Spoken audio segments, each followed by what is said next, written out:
অসম ৰাজ্যিক কৃষি বিপণন পৰিষদৰ অনুমোদিত বজাৰ দৰ এনেধৰণৰ। খাৰুপেটীয়া বজাৰত পিঁয়াজ প্ৰতি কুইণ্টলত ন্যূনতম মূল্য ২৫০০ টকা, অধিকতম মূল্য ২৭০০ টকা। কেঁচা মটৰ ১৫,০০০ টকা, ১৬,০০০ টকা। ৰঙালাও ২,০০০ টকা, ২,২০০ টকা। ওলকবি ৪,০০০ টকা, ৪,৫০০ টকা। বৰপেটা ৰোড বজাৰত বিলাহী প্ৰতি কুইণ্টলত ন্যূনতম মূল্য ২,৭০০ টকা, অধিকতম মূল্য ৩,০০০ টকা। জলকীয়া ৪,০০০ টকা, ৫,০০০ টকা। কেপচিকাম ২,৫০০ টকা, ২,৬০০ টকা। ফুলকবি ২,৮০০ টকা, ৩,০০০ টকা। পামহি বজাৰত বন্ধাকবি প্ৰতি কুইণ্টলত ন্যূনতম মূল্য ২,০০০ টকা, অধিকতম মূল্য ২,২০০ টকা। কেপচিকাম ২,২০০ টকা, ২,৪০০ টকা। আদা ৫,০০০ টকা, ৫,৪০০ টকা। জলকীয়া ৬,০০০ টকা, ৬,৫০০ টকা। মৰিগাঁও বজাৰত পিঁয়াজ প্ৰতি কুইণ্টলত ন্যূনতম মূল্য ২,৯০০ টকা, অধিকতম মূল্য ৩,০০০ টকা। বিলাহী ৪,৭০০ টকা, ৫,০০০ টকা।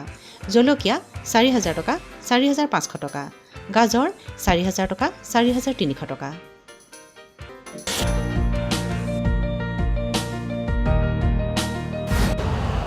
यूरिया का स्वदेशी उत्पादन 70 लाख टन बढ़ाने के लिए 6 उर्वरक संयंत्रों का उद्धार किया जा रहा है। FCIL के गोरखपुर, सिंदरी, तलचर और रामागुंडम संयंत्र, HFCL की बरौनी इकाई और BVFCL की नामरू फोर्थ। सोने पर सुहागा ये है कि देश में अब बनेगा सिर्फ नीम लेपित यूरिया, क्योंकि इससे होगा किसानों का फायदा ही फायदा। अनाज का उत्पादन 10% तक बढ़ेगा। बढ़ेगी 10 से 15% नाइट्रोजन क्षमता।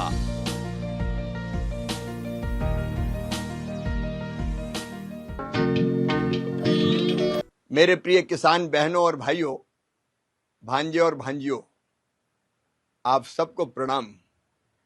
किसानों की सेवा ही मेरे लिए भगवान की पूजा है और सेवा होगी उनकी आय बढ़ने से।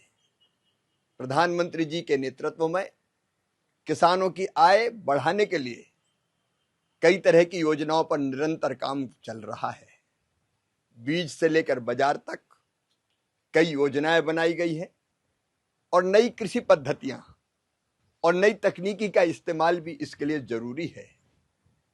लेकिन नई तकनीकी हो, नई पद्धतियां हो, योजनाएं और योजनाओं से लाभ कैसे उठाएं, इन सब चीजों के लिए किसान को जानकारी और प्रशिक्षण चाहिए। और इसलिए 11, 12 और 13 अप्रैल को रायसेन में एक राष्ट्रीय कृषि मेले का आयोजन किया जा रहा है। ये मेला एक कर्मकांड नहीं है। इस मेले में अलग अलग योजनाओं के बारे में किसानों के लिए अलग अलग सत्र होंगे, जिसमें कृषि वैज्ञानिक, विशेषज्ञ, उन्नत किसान अधिकारीगण आपको प्रशिक्षण देंगे। और प्रशिक्षण केवल थ्योरी का नहीं होगा, प्रैक्टिकल का भी होगा। और इसलिए व्यापक पैमाने पर लाइव डेमोज का आयोजन किया गया है। लाइव डेमो का मतलब है कि अगर आपको इंटीग्रेटेड फार्मिंग करनी है तो बाकायदा उसका प्रदर्शन होगा कि 1-2.5 एकड़ के खेत में कौन कौन सी फसलें पैदा की जा सकती है। चाहे ड्रोन का प्रशिक्षण हो, चाहे पॉली हाउस और ग्रीन हाउस की खेती करना हो, नई मशीनों का इस्तेमाल करना हो, हाइड्रोपोनिक्स जैसी नई पद्धतियों को सीखना हो, असली खाद और नकली खाद के बीच पहचान करना सीखना हो। ऐसे एक नहीं कई विषय है किसान के, जिन पर किसानों को यहाँ जानकारी, प्रशिक्षण और प्रदर्शन तीनों के माध्यम से लाभान्वित किया जाएगा। मेरी कोशिश है कि एक जगह आपको सारी जानकारी मिले, न केवल जानकारी मिले बल्कि वहां के आप सीखें कि कैसे हम नई कृषि पद्धतियों का उपयोग कर सकते हैं, कैसे संतुलित केमिकल फर्टिलाइजर का उपयोग कर सकते हैं, कैसे कम खेती में ज़्यादा आमदनी बढ़ा सकते हैं। और इसलिए मैं आपको आमंत्रित कर रहा हूं 11 तारीख को 11 अप्रैल ठीक 10 बजे इस मेले का शुभारंभ होगा और 3 दिन निरंतर अलग अलग विषयों पर अलग अलग सत्र और पूरे देश के विशेषज्ञ वहां रहेंगे। तो आइए किसान भाई बहनों, रायसेन आपका इंतजार कर रहा है। आइए, सीखिए और अपनी आमदनी भी बढ़ाइए और देश का उत्पादन बढ़ा के भारत माता की सेवा भी कीजिए। धन्यवाद। কৃষকৰ বিভিন্ন সমস্যাৰ ভিতৰত শস্য ৰক্ষাও এটা প্ৰধান সমস্যা। পোক-পৰুৱা বেমাৰ আজাৰে শস্যডৰাৰ উৎপাদন বহুখিনি হ্ৰাস কৰিব পাৰে। কৃষকসকলে এনে ভয়ৰ বাবে পোনছাটিৰ ৰাসায়নিক কীটনাশক ৰোগনাশক পোৱা বিপণীলৈ দৌৰ মাৰে। বিপণীৰ বিক্ৰীকৰ্তাই যি সামগ্ৰী দিয়ে তাকেই বেছিভাগ কৃষকে ব্যৱহাৰ কৰে। ইয়াৰ দ্বাৰা কৃষকগৰাকীয়ে প্ৰকৃততে ব্যৱহাৰ কৰিব লগা কৃষি কীটনাশক বা ৰোগনাশকবোৰ নতুবা যিটো পৰিমাণত ব্যৱহাৰ কৰিব লাগে তাৰ সঠিক পৰিমাণ সম্পৰ্কে জনাৰ সম্ভাৱনা অতি কম, বৰঞ্চ অধিক পৰিমাণে ব্যৱহাৰৰ দিহা পাব। গতিকে কৃষকসকলে নিয়মিতভাৱে গুৱাহাটী দূৰদৰ্শনৰ কৃষি দৰ্শনৰ কাৰ্যসূচী সন্ধিয়া 5:30 বজাত সোমবাৰৰ পৰা শুক্ৰবাৰলৈ চোৱাৰ অভ্যাস কৰিলে কৃষিৰ পৰা মৎস্য পালন পশুপালনৰ ওপৰত থকা বিভিন্ন সমস্যাৰ সমাধান বিশেষজ্ঞৰ পৰা লাভ কৰি উপকৃত হ'ব পাৰিব। তেনে এটা কাৰ্যসূচী কৃষকসকলক কৃষি দৰ্শনৰ যোগেদি দেখুৱাবলৈ আমি লগ ধৰিছিলোঁ অসম কৃষি বিশ্ববিদ্যালয়ৰ অধীনৰ গোচাইগাঁও মাণ্ডলিক গৱেষণা কেন্দ্ৰত 2016 চনৰ পৰা শস্য ৰোগ বিজ্ঞান বিভাগত কৰ্মৰত বিজ্ঞানী ডক্টৰ বিনোদ উপাধ্যায়ক। শস্য ৰক্ষাৰ বিভিন্ন দিহা পৰামৰ্শ আগবঢ়াই অহা বিজ্ঞানী ডক্টৰ উপাধ্যায়ে মাকৈ গছৰ পাতত হোৱা মেইজ লিফ ব্লাইট বেমাৰৰ লক্ষণ আৰু ইয়াৰ নিয়ন্ত্ৰণ সম্পৰ্কত এনেদৰে কয়। এতিয়া মই আপোনাক দেখাবলৈ গৈছিলোঁ কি এতিয়া যি মাকাইৰ মানে পথাৰত মাকাই আছে, তো মাকাইত পাতত এনেকুৱা বেমাৰীটো আপুনি দেখা পাব। এইটো ফাৰ্মাৰে আমাক দেখা পাব এইবিলাক বেমাৰীটো বহুত হয়। তো এইটো বেছি বেমাৰী হ'লে পাতটো গোটেই শুকাই যায়। তো এই বেমাৰীৰ নাম হ'ল মেডিজ লিফ ব্লাইট আৰু ইয়াৰ কাৰণে আমি এজক্সিষ্ট্ৰবিন বুলি এটা ঔষধ আছে, এইটো 1 ml 1 লিটাৰ পানীত মানে 1 টেংকিত 15 ml দিখিনি আমি স্প্ৰে কৰি দিলে 10 দিন মাজতে গ্যাপ কৰি আমি যদি 2 বাৰ या 3 বাৰ স্প্ৰে মান কৰি লওঁ তেতিয়া এইটো কন্ট্ৰোল কৰিব পাৰে আপোনালোকে। জৈৱিক ৰোগনাশক হিচাপে ট্ৰাইকোডাৰ্মা চিউডোমোনাছ বেচিলাছ ব্যৱহাৰ কৰি বিলাহী, বেঙেনা, জলকীয়া, মালভোগ কলৰ পানামা লেৰেলি পৰা বেমাৰ জৈৱিকভাৱে নিয়ন্ত্ৰণ কৰিব পাৰি। জৈৱ ৰোগনাশক ব্যৱহাৰ কৰা পদ্ধতি সম্পৰ্কে বিজ্ঞানী ডক্টৰ বিনোদ উপাধ্যায়ে কি কৈছে শুনো। যদি আমি জৈৱিক খেতি কৰি আছোঁ তেতিয়া বহুত বস্তু আছে জৈৱিক খেতিৰ কাৰণে। বহুত বাৰ এনেকুৱা হয় মানে কৃষক বিচাৰি ফুৰে কিন্তু নাপায় বস্তুটো, কিন্তু আমি আপোনাক কৈ আছোঁ এনেকুৱা বহুত ধৰণৰ জৈৱিক বস্তু আছে যিখিনি আপুনি বেমাৰী या পোকৰ মেনেজমেণ্ট কৰিব পাৰে, কণ্ট্ৰোল কৰিব পাৰে। যেনেকুৱা এইটো হ'ল বেচিলাছৰ এইটো আমি বেচি 40 নামত এইটো অসম কৃষি বিশ্ববিদ্যালয়ত ডিপাৰ্টমেণ্ট অফ প্লাণ্ট পেথলজিত এইটো বস্তুটো আপুনি পাব আৰু তাতে যোগাযোগ কৰিলে আমিও আপোনাক দি দিব পাৰোঁ যদি নামনি অসমৰ পৰা কোনোবা কৃষকে কয়। তেতিয়া তেনেকুৱাই আমাৰ ইয়াত আছে এইটোতো মাৰ্কেটৰ পৰা কিনা, মাৰ্কেটত এভেইলেবল আছে, কিন্তু আমাৰ যি আছে বায়োমোনাছ, তাৰপিছত ট্ৰাইকোডাৰ্মা, চুইডোমোনাছ, এইবিলাক জৈৱিক যি আমাৰ ঔষধ আছে যি বেমাৰী কণ্ট্ৰোল কৰিব পাৰে। আৰু স্পেচিয়েলি মাটিত আমি চব্জি খেতি এতিয়া যি কৰি আছোঁ, বেঙেনা খেতি, টমাটৰ খেতি, বিলাহী, তাৰপিছত জলকীয়াৰ খেতি কৰি আছোঁ, তাত কি হয় মানে গছটো একদম মৰি পৰে। তেনেকুৱা বেমাৰীত আপোনালোকে জৈৱিক খেতিতে জৈৱিক মানে মেডিচিন या জৈৱিক কি ফাঞ্জিচাইড দিলেহি আপোনাৰ কাম দিব, নহ'লে আমি কেমিকেলৰ ব্যৱহাৰ তাত কৰিব নোৱাৰোঁ। তো জৈৱিক ফালে আপুনি ট্ৰাইকোডাৰ্মা, চুইডোমোনাছ নহ'লে বেচিলাছ দিব পাৰিব। কেনেকুৱা দিব লাগে, এইটো হ'ল 50 কেজি গোবৰত, শুকান গোবৰত পুৰা পাউডাৰ বনাইখিনি, তাৰপিছত এইটো 2.5 কেজিমান ইয়াত 2 কেজিমান এই পাউডাৰটো ট্ৰাইকোডাৰ্মা या সুইডোমোনাছৰ পাউডাৰটো মিক্স কৰি ধুনীয়াকৈ 1 সপ্তাহমান আমি কি কৰিব লাগিব মিক্স কৰিখিনি তাৰপিছত ঢাকি দিব লাগে পলিথিন কভাৰ দি তাৰপিছত সদায় মানে ৰাতিপুৱা আৰু আবেলি আমি অলপ পানী দিখিনি ভিজাই দিম ভিজাই দিয়াৰ পিছত 1 সপ্তাহ পিছত আপুনি চাব তাত 1 সপ্তাহ 10 দিন পিছত হেউজিয়া বস্তুটো ওলাই আহিব গোবৰত এইটো হ'ল জৈৱিক সাৰ এইটো হ'ল জৈৱিক মানে মেডিচিন যি আপোনাৰ মাটিত গৈখিনি যিমান আমাৰ বেমাৰীৰ কৰা যি ফাংগাছ আছে তাক মাৰি পেলাব তো তাৰ পিছত আমি মাটিত একদম গুৰিত দি দিব লাগে বেঙনাৰ গুৰিত টমাটাৰ গুৰিত তেনেকুৱা দিলে আমাৰ মাটিত যিমান বেমাৰী হয় তাৰ কাৰণে আৰু কোনো সলিউশন নাই ইয়াত কেমিক্যাল কোনো এটা সলিউশন নাই তাত আপুনি জৈৱিক ফালে যাবই লাগিব তো তেনেকুৱাই মালভোগ কলত আমাৰ পানামা উইল্ট হয় হালদিয়া পৰি যায় আৰু পৰি যায় মালভোগ বানানাটো এইটো প্ৰবলেম বহুত বেছি আমাৰ অঞ্চলত তো ইয়াত গোটেই মানুহে এইটো প্ৰবলেম হৈখিনি গোটেই বাগান শেষ হৈ গ'ল তাৰ পিছত মানুহে মালভোগ বাদ দি জাহাজী কৰিছে তো এটা বেমাৰীয়ে এটা কলৰ মালভোগ কলহে মানে গোটেই অঞ্চলৰ পৰা নাইকিয়া কৰি দিছে তো তেনেকুৱা এটা প্ৰভাৱ এটা বেমাৰীৰ প্ৰভাৱ থাকিব পাৰে এইটো মানুহে বুজিব লাগে আৰু লাহে লাহে জৈৱিক ফালেও মানুহে আহিব লাগিব মাটি যেতিয়ালৈ ভাল নহব তেতিয়ালৈ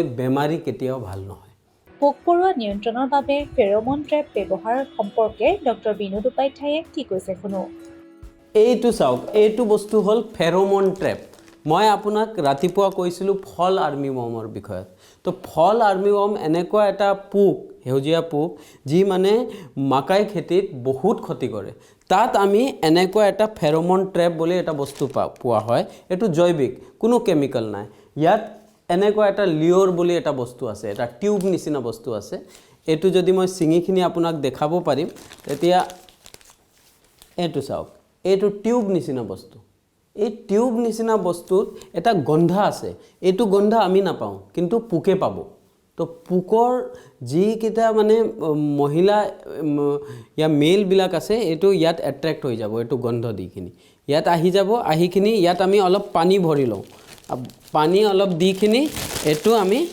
এনেকুৱা বান্ধি দিব লাগে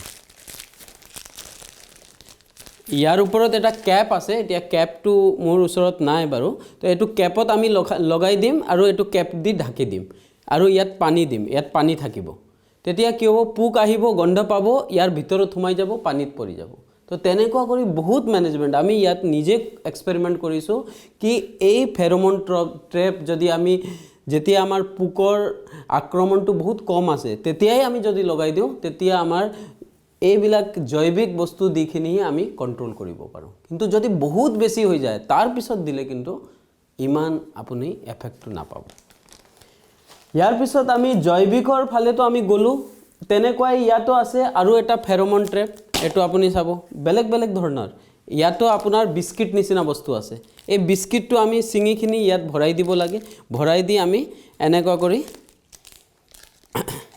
এনেকুৱা দি দিব লাগে এইটো হ'ল আপোনাৰ ৰঙালাও তাৰপিছত লাও খেতি হা এইবিলাক খেতিত আমি এনেকুৱা কৰিখিনি দিব লাগে 1 হেক্টৰত 5টা পৰা 7টা মান দিব পাৰে 1 হেক্টৰত ইমান দিলে তাৰপিছত যি আপোনাৰ পোক আছে এই যি পোকে আপোনাক কি চুচিখিনি খায় হা আমাৰ ৰঙালাওত তো আৰু তাৰ পিছত এইটো পোকে মানে চুচা পিছত এইটো পুৰা গেলি যায় এই আমাৰ ফ্ৰুটটো মানে ৰঙালাওৰ তেতিয়া এইটো দিলে আমি এনেকুৱা ওপৰত দিলে বাঁহৰ আমাৰ চাং থাকে ন চাঙত এনেকুৱা দি দিলে তেতিয়া সব পোক আহিখিনি এইটো গন্ধ পাই আহিখিনি বিস্কিটটো খাব এই বিস্কিট খাইখিনি গোটেই মৰি যাব নতুন ৰাসায়নিক ৰোগনাশক ডাইমেথমৰ্ফ নামৰ ঔষধবিধ ব্লাইট বেমাৰৰ বাবে 1.5 গ্ৰাম প্ৰতি লিটাৰ হিচাপে পূৰ্বৰ ডাইমেন বা মেনকোজেবৰ বাবে ব্যৱহাৰ কৰিব পৰাৰ কথা ডক্টৰ বিনোদ উপাধ্যায়ে এনেদৰে কয় এই ঔষধৰ নাম হ'ল ডাইমেথামৰ্ফ ইয়াৰ কেমিক্যাল নামটো মই কৈ আছোঁ আৰু বেলেগ নামত আপুনি দোকানত পাব কিন্তু মেইন কেমিক্যাল বস্তু হ'ল ডাইমেথামৰ্ফ এইটো এতিয়া যি পটেটো আলুৰ খেতি যি কৰি আছে কৃষকে তো আলু খেতিত যি ধসা বেমাৰ ইয়াক পাতটো কলা হৈখিনি গোটেই মানে গছ মৰি যায় এইটো বেমাৰীৰ কাৰণে এইটো 1 নম্বৰ ওষুধ এতিয়া আমি মানে অলৰেডি এইটো গৱেষণা 3-4 বছৰ গৱেষণা কৰিখিনি আমি টেকনলজি দিছোঁ ইউনিভাৰ্চিটিক এতিয়া আমাৰ পেকেজ অফ প্ৰেক্টিছত ওলাইছে 1.5 গ্ৰাম 1 লিটাৰ পানীত মানে আপোনাৰ 1 টেংকিত আপোনাৰ 20 গ্ৰাম মান দিলে হ'ব 20 গ্ৰাম এই ডাইমেথামৰ দিখিনি আপুনি স্প্ৰে কৰি দিয়ক আৰু তাৰ পিছত 20 দিন পিছত আৰু এটা স্প্ৰে কৰি দিয়ক আৰু যেতিয়া আপুনি আলুত ব্লাইটৰ কাৰণে স্প্ৰে কৰিব তেতিয়া স্প্ৰেয়াৰ যি মুখ আছে এটো এনেকুৱা তলত দিখিনি কৰিব কিয় ব্লাইট যি আছে আগতে লোৱাৰ লিফত বেছি থাকে তো এনে এটো সিস্টেমেটিক ফাঞ্জিসাইড হয় কিন্তু তলত দিখিনি মাৰিলে বেছি ভাল তো তেনেকুৱা স্প্ৰে দিব লাগে তো এইটো আমাৰ ব্লাইটৰ কাৰণে বহুত ভাল 1 নম্বৰ ওষুধ হয় আগতে মানুহে ইন্ডোফিল या মেনকোজেব ব্যৱহাৰ কৰিছিলে তাত আমি এক সপ্তাহত বহুত স্প্ৰে মাৰিব লাগে কিন্তু এইটো আপুনি এবাৰ স্প্ৰে কৰাৰ পিছত 20 দিন পিছত আৰু এটা স্প্ৰে কৰি দিয়ক তাৰ পিছত স্প্ৰে কৰা দৰকাৰে নাই তেতিয়ালৈ আলু হৈ যাব আৰু আপুনি অকল দুটা স্প্ৰেত আপোনাৰ লেবৰ খৰচাটো কম হ'ব আৰু লগতে আপোনাৰ বহুত ইফেক্টিভ ওষুধ হয় এবাৰ স্প্ৰে কৰিলে নহয় আপোনাৰ বেমাৰী নাইকিয়া হৈ যাব কপাৰ অক্সিফ্লৰাইড বেক্টেৰিয়া বেমাৰৰ বাবে ব্যৱহাৰৰ পৰামৰ্শ দি ডক্টৰ বিনোদ উপাধ্যায়ে কি কৈছে শুনো ইয়াৰ পিছত আহিছো মই এটা ওষুধ এটো হল কপাৰ অক্সিক্লোৰাইড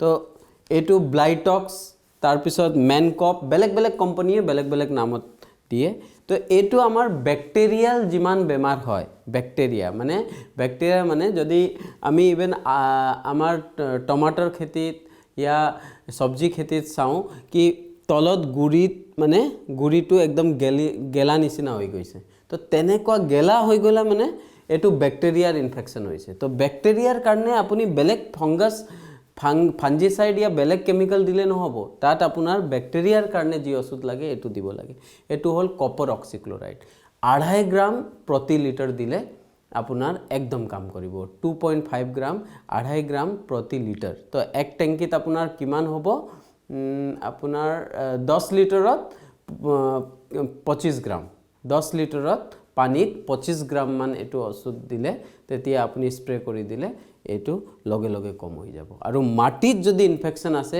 মাটিত যদি গুৰিত যদি পচি আছে তেতিয়া আপুনি কি কৰিব এই 2.5 গ্ৰামৰ এটা বাকেট লৈখিনি তাত 10 লিটাৰত 25 গ্ৰাম দিখিনি সলিউশন বনাব আৰু গুৰিত দি দিব গুৰিত দিলে তেতিয়া আপোনাৰ লগে আপোনাৰ বেমাৰীটো কমি যাব আৰু এক সপ্তাহ পিছত আৰু আকৌ দিব লাগিব এইটো ব্যাকটেৰিয়াত আপুনি যদি এটো ওষুধ দিয়ে তেতিয়া এক সপ্তাহ পিছত 3 বাৰ পৰা 4 বাৰ লৈ দিব লাগিব নিউ জেনাৰেশ্যন ৰোগনাশকৰ বিষয়ে ক'বলৈ গৈ প্ৰপিকনাজল আৰু ট্ৰাইসাইক্লোজল 15 মিলিলিটাৰ প্ৰতি 15 লিটাৰ পানীত প্ৰপিকনাজল হেক্সাকনাজল ট্ৰাইসাইক্লোজল এজক্সিষ্ট্ৰবিন ইত্যাদিৰ ব্যৱহাৰৰ লগতে কি শস্যত ব্যৱহাৰ কৰিব পাৰি উল্লেখ কৰি সুন্দৰভাৱে বুজাই দিছে গুচাইগাঁও মাণ্ডলিক গৱেষণা কেন্দ্ৰৰ বিজ্ঞানী ডক্টৰ বিনোদ উপাধ্যায়ে এটো হল আমাৰ ট্ৰাইফ্লক্সিষ্ট্ৰবিন আৰু ট্ৰাইসাইক্লাজল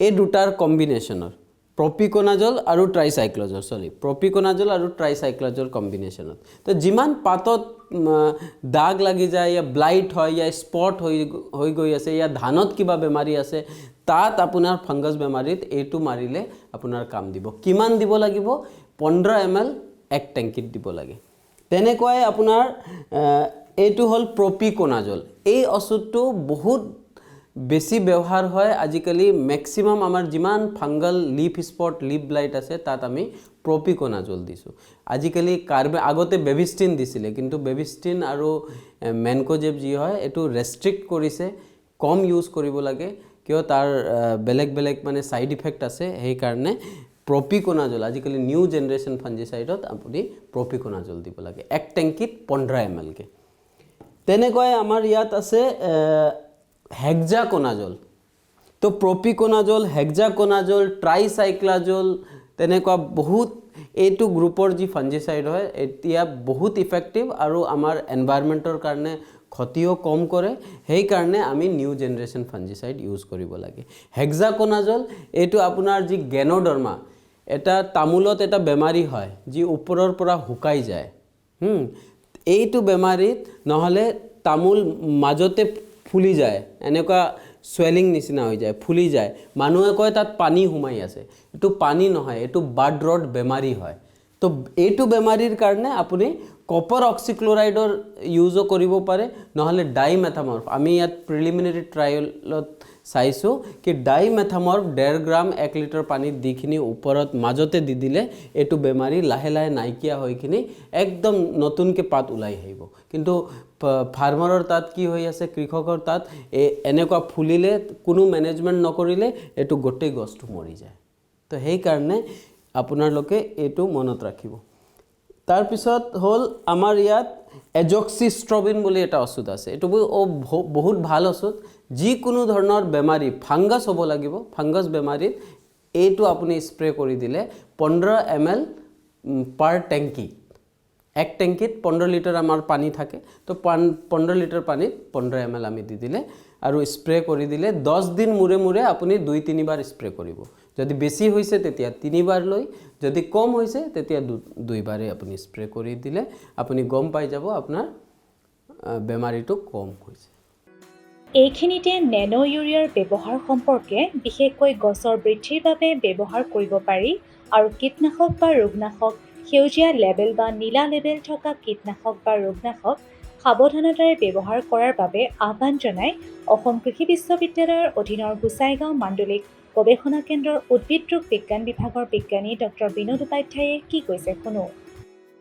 আমাৰ আজিকালি আহিছে ইউৰিয়া, আমি স্প্ৰে কৰোঁ, ইউৰিয়া স্প্ৰে কৰোঁ, ইয়া যিকোনো ফাৰ্টিলাইজাৰ আমি স্প্ৰে কৰোঁ। লাহে লাহেকৈ আমাৰ নেনো ফৰ্মত আহি আছে। তো নেনো ইউৰিয়াৰ এতিয়া ষ্টাডি চলি আছে, এক্সপেৰিমেণ্টবিলাক চলি আছে। এতিয়ালৈ আমি ৰিজাল্ট লৈ মানে প্ৰিলিমিনাৰী ৰিজাল্ট লৈ গৈছোঁ। ইয়াৰ ইফেক্টটো আছে ভেজিটেটিভ গ্ৰ'থত। মানে ইনিচিয়েলি যদি বহুত মানুহে কয় কি ঠাণ্ডাত একদম বহি যায় গছবিলাক আৰু একদম মোৰ গছটো বহি গৈছে, মানে গ্ৰ'থ হোৱা নাই, তেতিয়া আপুনি নেনো ইউৰিয়াৰ স্প্ৰেটো কৰিব পাৰে। কিমান দিব লাগে? এইটো আপোনাৰ 4 ml 1 লিটাৰ পানীত, মানে এক টেংকিত 10 লিটাৰ পানীত আপোনাৰ 40 ml দিখিনি আপুনি স্প্ৰে কৰি দিলে তেতিয়া এইটো ভাল ৰিজাল্ট দিব। আপুনি নিজে চাব কি গছৰ ভেজিটেটিভ গ্ৰ'থ, মানে গছৰ পৰা পাতবিলাক নতুনকৈ ওলাই আহিছে। তো এইটো ইফেক্ট আছে, কিন্তু এতিয়ালৈ এইটো প্ৰিলিমিনাৰী ষ্টাডিত আছে। এতিয়ালৈ আমাৰ টেকন'লজি যোৱা নাই, তো এতিয়া আমি ষ্টাডি কৰি আছোঁ। আশা কৰা হৈছে কৃষকসকলে নতুন নতুন পুৰুষৰ বাবে উদ্ভাৱিত নিউ জেনেৰেশ্যন কীটনাশক বা ৰোগনাশক ব্যৱহাৰ কৰিলে উৎপাদন বৃদ্ধিৰ লগতে কৃষকসকলে জৈৱিক কীটনাশক ফেৰমন ট্ৰেপ ব্যৱহাৰৰ মাজেৰে স্বাস্থ্যসন্মত শস্য উৎপাদনত সহায় কৰিব পাৰিব। किसान भाइयों गांठ बांध लो, गांठ बांध लो, बहुत बहुत है काम की, समृद्धि के पैगाम की। मिट्टी के मिजाज को समझो, मिट्टी के हर राज को समझो, मिट्टी की तुम जांच कराओ, मुफ्त सॉइल हेल्थ कार्ड ले जाओ।